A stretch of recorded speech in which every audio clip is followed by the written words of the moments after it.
আজকে বানাবো সর্ষে পোস্ত পাবদা। এত সহজ রান্না বোধহয় আর হয় না।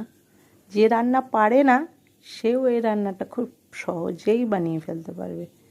তার জন্য আমি পাবদা মাছ ভেজে রেখে দিয়েছি, আর দুটো কাঁচা লঙ্কা দিয়ে সর্ষে, আর 2 চামচ পোস্ত, আর একটা বড় সাইজের পেঁয়াজ নিয়ে নিয়েছি। এবার কড়াইয়ে তেল গরম করতে দিয়ে দিয়েছি।